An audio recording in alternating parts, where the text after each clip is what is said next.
students of BSc Agriculture. Today we will discuss about broiler management.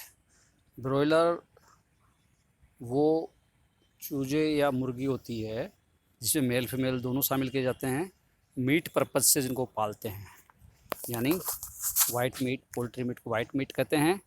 और जो मांस के लिए जो मुर्गी पाली जाती है वो ब्रॉयलर मैनेजमेंट कहलाता है। तो ब्रॉयलर में ध्यान रखने वाली बात ये होती है कि ऐसा स्टॉक तैयार करते हैं जिसकी ग्रोथ तेज़ी से हो। लेयर और ब्रॉयलर में यही अंतर है, लेयर अंडे देने वाली मुर्गी होती है जिसमें मुर्गी की बॉडी के साथ साथ में अंडे पे ध्यान दिया जाता है, लेकिन ब्रॉयलर में मेल हो चाहे फीमेल हो, ग्रोथ पे फोकस किया जाता है। ऐसा ब्रीडिंग स्टॉक से जिसको ग्रोथ तेज़ी से होती हो और मीट पर्पज़ से जिनको पाला जाता हो वो ब्रॉयलर कहलाते हैं। ब्रॉयलर का जो ग्रोथ का टाइम है वो लगभग 8 वीक, यानी 8 वीक का मतलब 2 महीने हो गए। 2 महीने के आसपास का जो है वो ब्रॉयलर का पीरियड होता है। हम 2 महीने बाद उसको बेचना शुरू कर देते हैं, क्योंकि उसके बाद जितना वो आहार या दाना खाता है उस आहार या दाने से उतना वो ग्रोथ या फीडिंग एफिशिएंसी जिसको बोलते हैं, जितना खाता है उसी ग्रोथ उसी रेशो में वो कर नहीं पाता, उतनी ग्रोथ नहीं कर पाता है। अतः हम ऐसे में उसको बेचना ही फ़ायदेमंद होता है।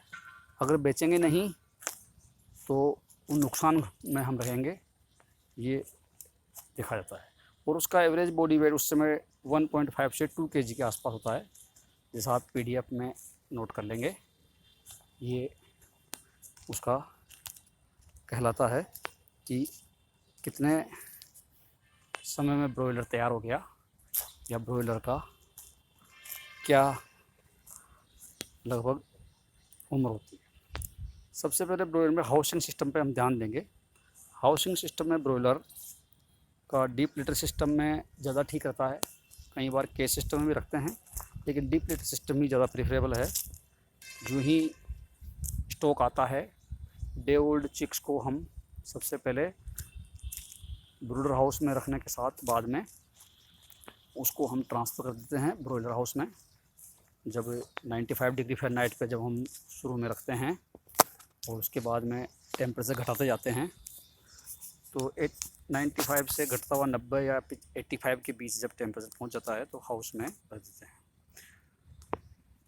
इसका रेयरिंग सिस्टम जो है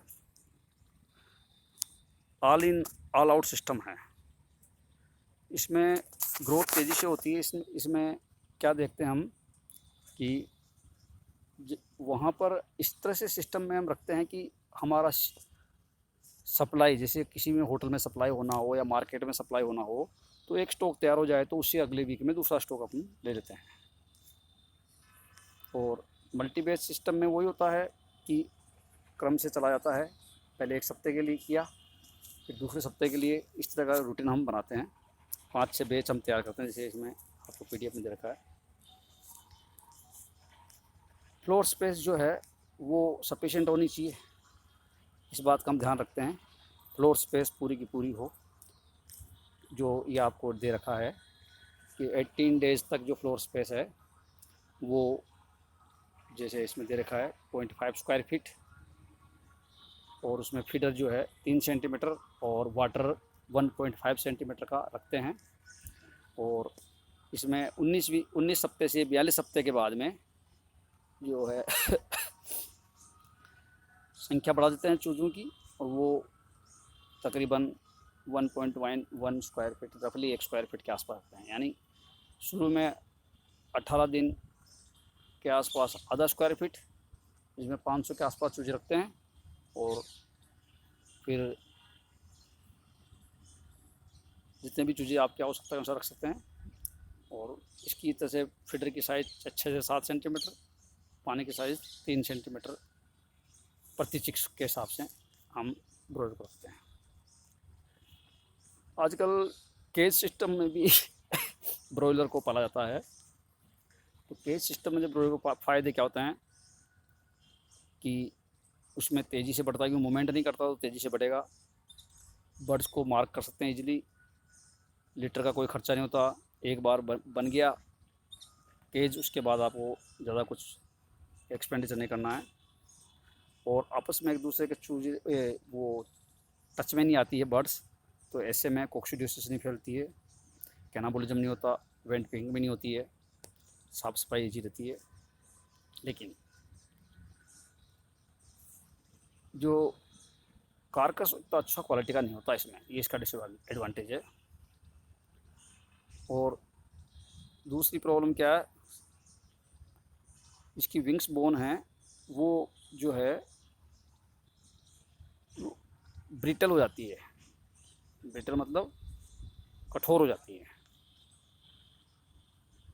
तो इस तरह से फ़ायदे नुकसान दोनों हैं।